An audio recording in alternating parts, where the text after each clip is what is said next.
大家好呀，这里是你最好的模板测评龙马模板啊 ，Matrix 终结者2 T1000，也就是很经典的那个液态机器人啊，不知道是可能是我很多这种老登的童年阴影，然后终于也是出了一个素质比较高的那种可动人偶吧，因为之前 NECA 应该也出过，然后日系厂商呢做头雕可能要更细腻一点，可以看到它的头雕做的是非常的形似。那么这一款做的到底怎么样？关注3连，咱们片头启动。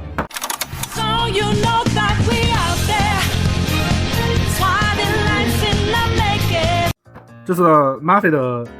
外盒做的还是比较漂亮啊，非常自信的用的都是自己成品的那个官图。然后这里一张剧照，也是勾起不少回忆了。配置的话，标准的说明书，然后以及支架，然后就是内包了。这次的内包可以看到手型战神额外附属了这么多属性，然后呢本体替换的身体，然后以及非常经典的头被劈开啊，还有脑洞大开的造型，以及手指的那种伸长的那个，还有液态金属的那个幻化成的武器。可以说到配件这方面，我觉得还是给的不错。那么咱们来看看本体的素质如何。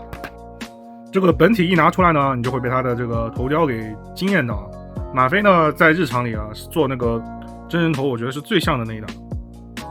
就是演员的神韵啊，然后造型我觉得做的都是非常帅的那一块，起码美型可能有的头雕发挥市场做的没那么像，但是美型度是绝对够的。而且这一款 T1000 呢给的配置也非常的豪华，首先主体的平静脸以及比较严肃一点的表情，然后二者都可以看到啊，你连演员的那个下巴上那个痣的细节都是还原出来的，我觉得做的真的很好，就是把那个 T1000 啊那个比较帅气有那种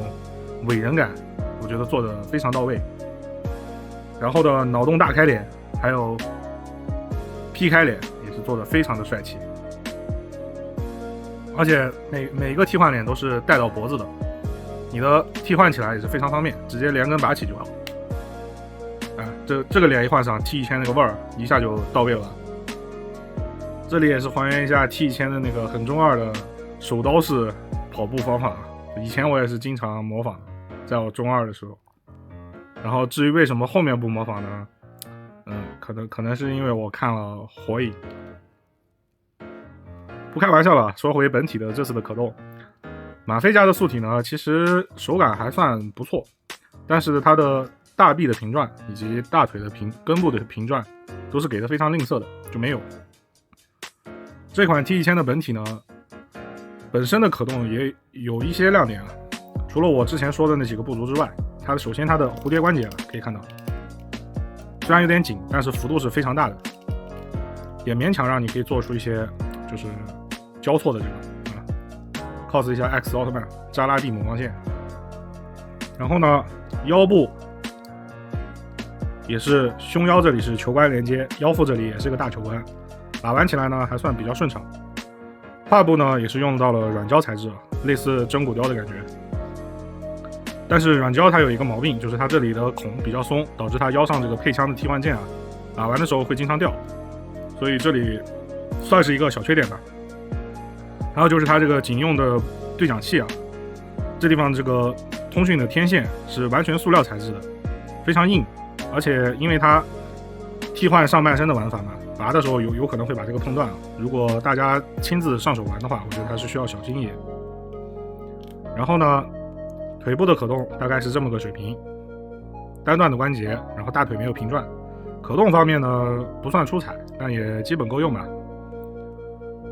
它大腿的平转只有这里的那个大腿根关节这里有一个小幅度的平转，但是基本不能做太大的那种造型，像二郎腿也是翘不出来的，这点差评。然后本体的小亮点呢，算是比较不错的蝴蝶关节以及软胶的这个裆部，对它的可动提升很大。然后腿部也是有下拉关节的，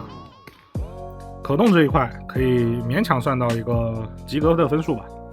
但是这一款真正好玩的地方是它的配件，实在是太好玩了。首先就是这手型战神一样的配置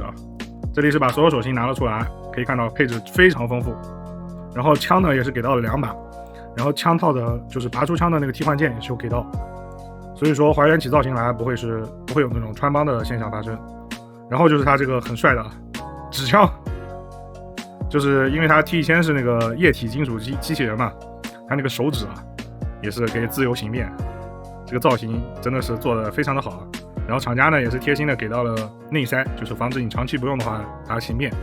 这点马飞的这一点我觉得还是考虑的挺上心的。其他呢各种各样的手型我觉得是足够你使用，就是各种 pose 呀日常使用了。手型这一块我觉得可以给到满分。除了上述呢，还给了一个很长的一个撬棍，你也可以拿来当武器，也可以还原电影里的名场景。以上都不是重点重点是这次直接给了半个身子，非常的良心首先是子弹穿过的脑洞大开脸，还有被利刃劈开头，以及是身上这个打出的那个子弹的那个效果孔做的非常的到位，简直就跟电影里走出来的一样。一下就让我想起了童年看那个 VCD 上那个感觉这个真的是童年阴影了。以后看什么寄生兽感觉都有这个终结者的影子。然后这一款呢，可以看到它的这个枪的那个涂装，枪伤的涂装做的也是比较还原电影里的效果的。然后这里呢，也是给到一个，就是我记得是扒电梯门吧，当时是用这样子扒开的一个造型，然后这样看着有点像巴尔坦星人也可以 cos 一下。替换的方法呢非常简单，直接拔下上半身就可以直接插上即可。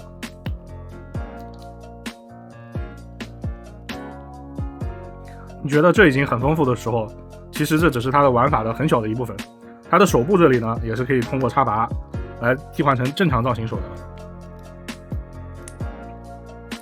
而且拔下的手感非常好，很轻松的那种手感。这个装看起来是很粗，我觉得应该也是不用担心它的强度的。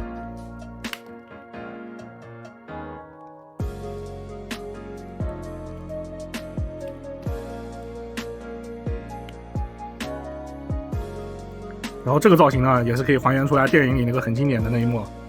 就是康纳然后和终结者在那个车上疯狂逃命，然后他在车上后面狂追，然后身上打了一身弹孔的那个效果，也是可以还原出来，非常的到位配上这次的头雕马菲的神奇发挥，我觉得是做的非常帅气的，把小时候的那个童年阴影完全给拿到手里。除了枪击的造型呢，你也可以用它开发一些脑洞大开的玩法，这里取决于你的想象力可以说是最近我玩的最好玩的一款玩具了。简单总结一下，马菲的这一款终结者2的 T1000 做的真的是超级好玩，无论是非常超神的头雕，还是超级搞怪的配件你用来整活，我觉得用来整活或者还原一些和其他的那种可动小人做联动都是可以非常合适的。这是用枪的角色，然后这是用刀的角色简直是万能沙包然后配上本身还算不俗的可动，然后我觉得是非常有诚意的一款产品，主要是这个头雕做的实在是太超神了，把演员的那种比较冷酷的那种伟人感做得非常的好，而且配件也足够多，足够好玩，我觉得算是今年我比较惊喜的一款产品。而且它的整活玩法也非常多，这里只是抛砖引玉。然后值得一提的是他这个演员在后期和平使者剧集里演过那个赵喜娜的老爹正好马飞的那一款和平使者也是出货了，到时候可以给大家一起做的特别，父子联动一波。总的来说，这款绝对是一款精品中的精品玩，好玩程度是拉满的。优点呢是它无敌的头雕以及丰富的配件，缺点的话硬要找的话就是马飞加素体通用的那种拉胯素体大臂平转、小臂平转、大腿平转的缺失。但是我觉得它超神的头雕以及丰富的配件算是弥补了这一点，而且它还有不俗的蝴蝶关节，我觉得无论是造型还是可动，可以看到都是算是勉强弥补了大臂平转的这个缺点。总的来说个人还是比较推荐的，也算是把童年一个非常喜欢的 IP 拿在手里感觉还是蛮爽的。好了，这里是你最好的魔玩测评，什么都玩的龙马魔玩，关注我，后续会给你带来更多更好的好玩的测评。咱们下期见。